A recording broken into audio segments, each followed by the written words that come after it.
Bonsoir. Bonsoir.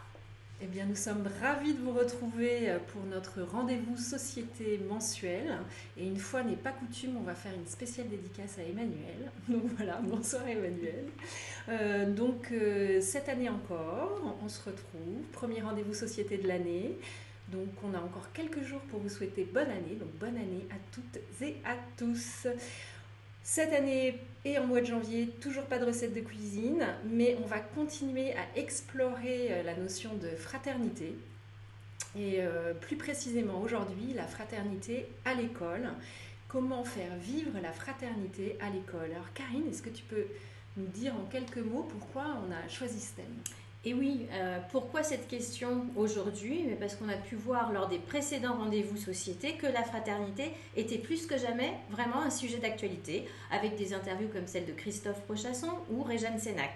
On a vu aussi que c'était une question qui se posait au-delà des frontières, avec l'interview de Benjamin Boudou, mais aussi avec celle de Christelle Marchand-Lagier, de l'association SOS Méditerranée, avec l'Aquarius, que la fraternité ne pouvait pas se passer de la laïcité, avec Gilles Candard, Yanis Roder, Ismaël Ferrat, et que dans nos métiers, dans notre façon de militer à l'UNSA Éducation, la fraternité était réellement un élément indispensable. Alors aujourd'hui, comment faire vivre la fraternité à l'école? C'est la question que nous avons posée à trois intervenants. Trois intervenants de qualité. Il y aura donc une interview de Philippe Mérieux, puis on pourra entendre une petite explication de Béatrice Laurent. Et pour terminer, ce sera Claire Crépert qui nous expliquera la fraternité à l'école, en classe et au sein du syndicat. Mais avant nos interviews, on a une petite séquence, Karine. Oui, tout comme d'habitude, vous le savez, notre récapitulatif des derniers articles du secteur société. Donc il y a eu beaucoup de choses, donc tout ça en images.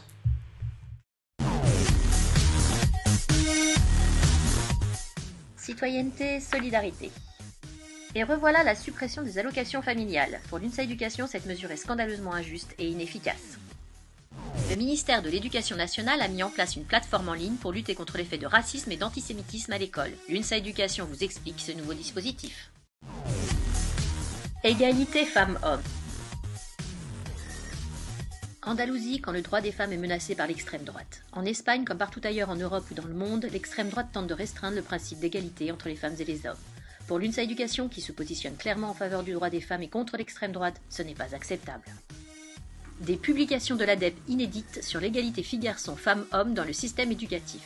C'est une question qui est au cœur des valeurs de l'UNSA Éducation. Ces 3 volumes, sans être exhaustifs, permettent d'appréhender l'égalité entre les filles et les garçons dans notre métier, mais également dans notre approche de la question elle-même.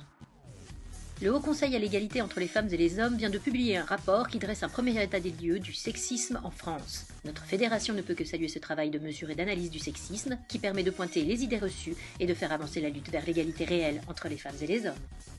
La Journée internationale du sport féminin qui a eu lieu ce 24 janvier est sans nul doute très utile. Soutenue par plusieurs ministères et associations, elle est organisée afin de lutter contre la sous-médiatisation du sport féminin et les stéréotypes de sexe très présents dans ce domaine.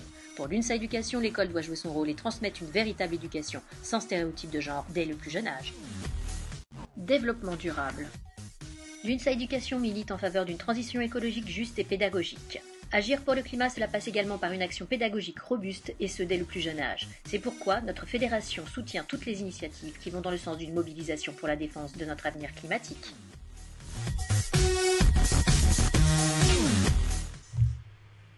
Et nous revoilà. Donc, premier intervenant, première interview, Benoît. Il s'agit de Philippe Mérieux, que vous connaissez sans doute. Pour beaucoup d'entre vous, Philippe Mérieux est chercheur en sciences de l'éducation, c'est un grand spécialiste de pédagogie et il va donc nous donner tout d'abord sa définition de la fraternité et puis surtout comment est-ce qu'on peut enseigner la fraternité dans le système scolaire. Et donc maintenant, l'interview de Philippe Mérieux.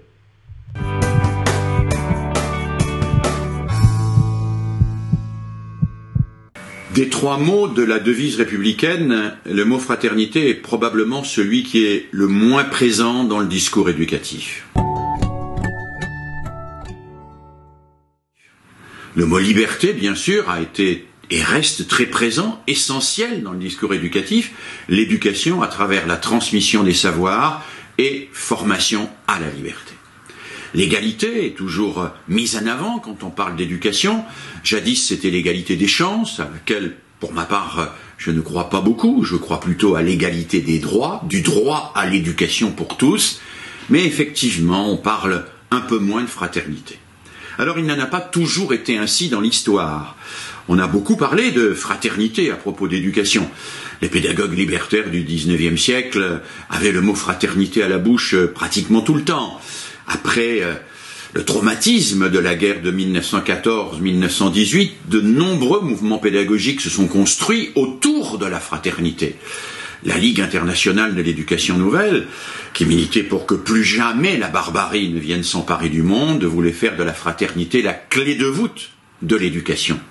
Et un mouvement constitué d'anciens combattants, mais aussi de fils et filles d'anciens combattants, les compagnons de l'université nouvelle, avaient comme mot d'ordre: il faut que ceux et celles qui sont les fils et les filles de ceux qui ont souffert dans les mêmes tranchées puissent travailler, se trouver ensemble sur les bancs de la même école. Alors ce projet a été esquissé, on le trouve très fortement dans le plan Langevin-Wallon, qui n'a jamais été mis en application. On le retrouve aussi un peu à travers l'inspiration du collège unique, qui est aussi une manière d'aller au-delà de l'école primaire vers une scolarité qui ne sépare pas les élèves et leur permette au contraire de se découvrir dans leurs différences et dans leur complémentarité. Néanmoins, je pense que malgré cela, le mot fraternité doit être remis aujourd'hui au goût du jour. Remis au goût du jour parce que nous vivons une société qui est de toute évidence trop individualiste, où le chacun pour soi et la concurrence dominent par rapport à cette solidarité fraternelle qui est notre avenir, parce que la solidarité, ça n'est pas seulement une valeur, c'est un fait. Nous sommes solidaires. Et pour incarner cette solidarité et en faire quelque chose de positif, il n'y a que la fraternité.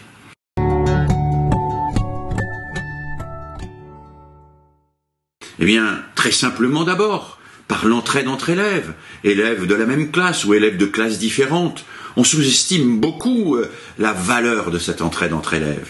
Quand un élève un peu plus avancé, un peu plus âgé, explique à un autre, il ne fait pas simplement progresser cet autre, il découvre aussi que l'autre le fait progresser lui, parce qu'il comprend mieux ce qu'il lui a expliqué, et il se découvre une forme de solidarité et de fraternité, de respect de l'un pour l'autre, qui les place dans une situation non pas de concurrence, mais de solidarité. Et puis, on peut pratiquer la coopération, bien sûr, tel qu'un pédagogue comme Célestin Freinet l'a conçu.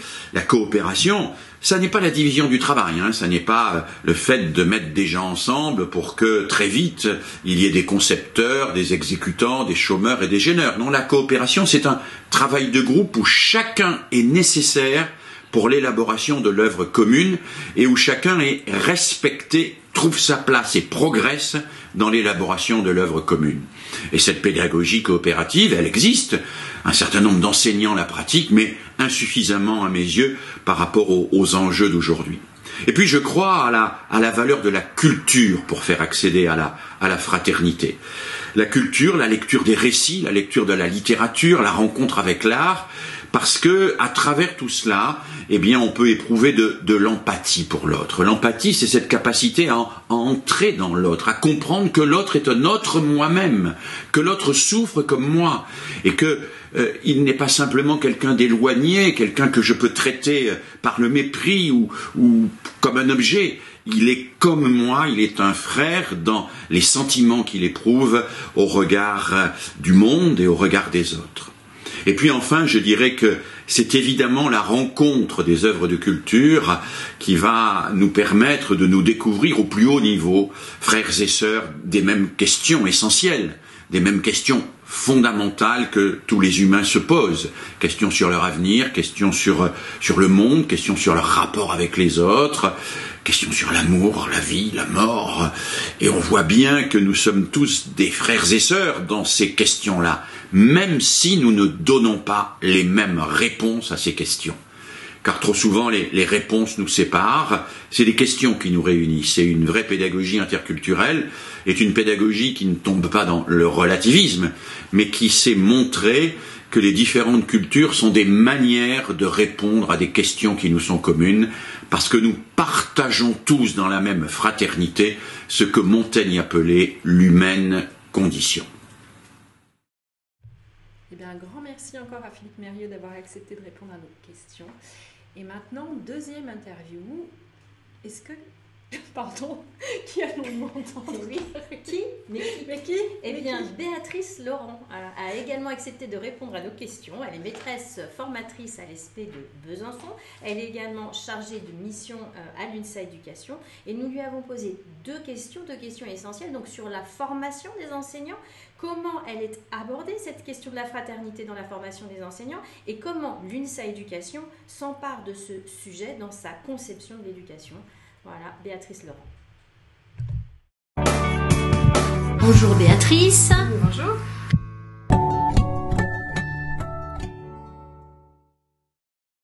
Elle est abordée dans le cadre des formations du tronc commun qui rassemble à la fois les personnels d'éducation du second degré, les enseignants du second degré et les enseignants du premier degré, dans les SP, dans les maquettes de Master MEF. C'est surtout dans les premières années. Et il y a donc un module qui s'appelle Valeurs de la République. Et dans les valeurs de la République, évidemment, il peut y avoir, il devrait y avoir de la spécificité sur la fraternité. Or, il se trouve qu'on parle surtout du principe de laïcité dans ces modules-là, et que la fraternité demeure encore, de mon point de vue, un impensé de la formation, parce que c'est comme si on se disait que de toute manière on est citoyen, donc on va savoir faire, et donc on a beaucoup à travailler les questions de laïcité parce qu'on sait que ça pose problème dans les établissements, dans les écoles, et qu'on pense moins à transmettre liberté, égalité, fraternité. Qu'est-ce que ça pourrait vouloir dire comme contenu de formation et comme contenu d'enseignement et comme contenu éducatif pour les enfants, les adolescents, nos élèves. Dans le projet éducatif de l'UNSA Éducation, on pense qu'il faut éduquer à la santé, éduquer à la mixité, éduquer à l'égalité femmes-hommes, et parmi tout ça, il y a aussi éduquer à la fraternité, éduquer aux valeurs de la République, et on se dit que ça peut passer par le développement des compétences psychosociales. Il y a un sujet éducatif qui commence à percer dans l'époque actuelle, c'est l'éducation à l'empathie. Et peut-être qu'en passant par cette éducation à l'empathie, donc comment je regarde autour de moi, comment moi, élève, je prends en compte les autres, mais aussi dans les équipes d'adultes, comment les adultes entre eux qui ont en charge l'éducation des jeunes sont empathiques les uns envers les autres, et peut-être que c'est par cette éducation en compétences psychosociales qui peut nous amener vers notre valeur de fraternité. Mais c'est vraiment un chantier en cours. Bien, merci Béatrice pour ces éclairages sur les valeurs et sur la façon dont l'UNSA Éducation fait vivre aussi dans son projet la fraternité. Et du coup, pour compléter Karine, il y a une troisième interview. Peux-tu nous dire qui va être présentée Maintenant, troisième et dernière interview, il s'agit de Claire Crépère. Elle est secrétaire nationale au secteur éducation du syndicat des enseignants de l'UNSA, au SE-UNSA. On lui a posé deux questions à Claire Crépère. Si la fraternité avait une place dans le projet éducatif du SE-UNSA, et comment est-ce qu'on pouvait faire vivre la fraternité dans la classe, au sein de la classe. Bonjour Claire. Bonjour. La fraternité, comme de nombreuses autres valeurs, est bien sûr au cœur du projet du SE-UNSA, projet pour l'école, mais plus largement pour la société. Il nous paraît que l'école est à l'image de la société, et donc si on veut faire changer l'école, il faut faire changer la société, et réciproquement, il faut que la société bouge pour que l'école bouge. Pour l'instant, l'école française est quand même plus marquée par la compétition et la sélection que par les dimensions fraternelles, solidaires, coopératives. Et elle est aussi très marquée par l'attention portée au savoir académique, bien plus qu'aux compétences psychosociales. Donc là, il y a un vrai travail à faire et c'est un travail que le SEUNSA porte déjà depuis pas mal d'années. Je pense en particulier à tout ce que nous avons défendu dans la définition du socle commun. Hein, c'est un premier point. Faire entrer les compétences psychosociales dans le curriculum, comme on l'appelle, hein, le curriculum de formation de tous les élèves, c'est un premier point. Après, il faut faire vivre évidemment cette avancée concrètement dans les classes et dans les établissements. Et puis aussi, je me souviens qu'on a beaucoup argumenté, discuté, porté des choses auprès de ceux qui ont rédigé les programmes d'enseignement moral et civique. Nous étions vraiment porteurs d'une dimension éducative plutôt que une dimension enseignement, dans le sens où enseignement renvoie à quelque chose de plus traditionnel, de transmissif, du haut vers le bas. Ça me fait d'ailleurs penser un peu aussi à ce que dit le ministre à longueur de temps, respecter autrui. Bien sûr, le respect est central dans la fraternité, le respect des autres, mais se contenter de dire que respecter autrui, c'est ce que l'école doit porter, c'est insuffisant pour nous. Ça a une coloration un peu contrôle social porté par l'école, c'est pas ce que nous cherchons. Nous voulons donner plutôt la capacité d'agir, et la capacité d'agir en collectif et de manière solidaire. Donc on s'éloigne un peu on n'est pas calé évidemment sur cette dimension portée par le ministère. On voudrait quelque chose de beaucoup plus ouvert, qui soit une véritable éducation. Et cette éducation, elle passe moins par un enseignement, comme je le disais, que par une expérience vécue. Et en particulier par les choix pédagogiques qui sont faits dans les classes, mais aussi dans la vie scolaire, dans tout ce qui est en dehors des temps de classe, parce que c'est aussi une dimension très importante. Alors au-delà de la classe, on pourra aussi parler de l'établissement, parce qu'il y a les deux dimensions, et c'est particulièrement vrai et prégnant, j'allais dire, dans le second degré, où on a des équipes de vie scolaire et des équipes d'enseignants, et c'est pas simple toujours de faire porter la dimension éducation à la fraternité par les deux équipes. Souvent dans le second degré, on pense que tout ce qui est psychosocial c'est plutôt porté par l'équipe de vie scolaire, alors que c'est bien l'ensemble des adultes qui doivent être concernés par cette dimension-là. Le syndicat, et en particulier le secteur éducatif du SEUNSA, a un blog éducatif qui s'appelle École de demain, et c'est une de nos entrées. On publie pas mal de choses sur ce sujet-là, des comptes rendus d'expériences, des comptes rendus de pratiques pédagogiques, de dispositifs qui sont mis en place à tous les niveaux, de la maternelle jusque dans les établissements secondaires, pour faire vivre cette éducation à la fraternité. Alors, toutes les pédagogies ne se valent pas, clairement, par rapport à cette promotion de l'éducation à la fraternité, et clairement, mais ça paraît tout à fait logique, les pédagogies coopératives et les pédagogies de projet sont beaucoup plus porteuses d'avancées dans ce domaine que la pédagogie frontale, le cours magistral, ça paraît aller de soi. Apprendre à travailler ensemble, apprendre à coopérer pour parvenir à un résultat, c'est évidemment apprendre la fraternité en même temps. Enfin, en tout cas, il faut que ça le soit. Ça n'est pas toujours facile, et il faut que les enseignants soient eux-mêmes formés à apprendre aux élèves à collaborer, à coopérer, pour que ça fonctionne. Le travail de groupe, ça ne s'improvise pas. Ça se travaille, et là... on peut compter aussi sur les mouvements pédagogiques qu'on relaie aussi régulièrement pour apporter de l'aide aux enseignants pour construire des compétences professionnelles vis-à-vis de ce type de démarche. Pour vous dire au revoir, et puis merci. On se retrouve donc le 19 février. Avant de se retrouver, on n'oublie pas d'aller sur le site de l'UNSA Fonction Publique et de signer la pétition intersyndicale pour améliorer les salaires des agents de la fonction publique. Et donc on se retrouve, comme je le disais tout à l'heure, le 19 février à 19h. Mais de quoi va-t-on parler? Je ne sais pas. De quoi va-t-on parler? Je ne sais pas. De quoi pourrait-on parler? De fraternité, déjà. Benoît, tu peux nous en dire plus? Et un événement important qui est durable, c'est le grand débat en France. Et donc on s'est dit que ça serait intéressant d'aborder quelque chose en lien avec ce grand débat. Mais peut-être une d'entre vous pourrait en dire davantage. Vas-y, Karine. Je sais pas, est-ce On qu'on on laisse le quiz, à votre avis?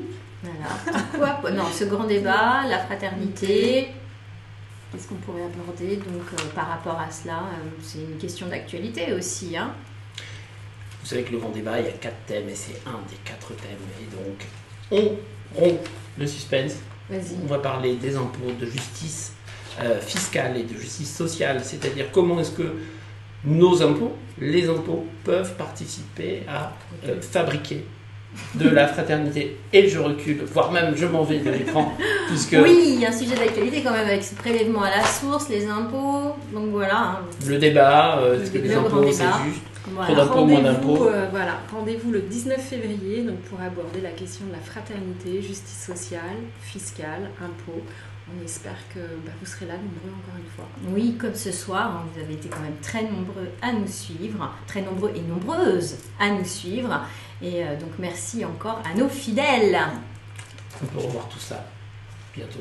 En replay, on peut le revoir sur notre chaîne YouTube Unsa Éducation ou sur la page Facebook. Donc vous pouvez partager encore et encore.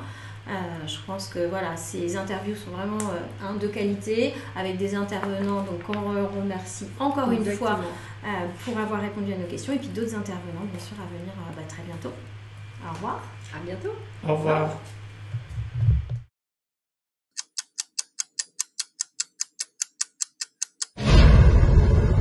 Évidemment, le secteur société fait tout pour se faire remarquer.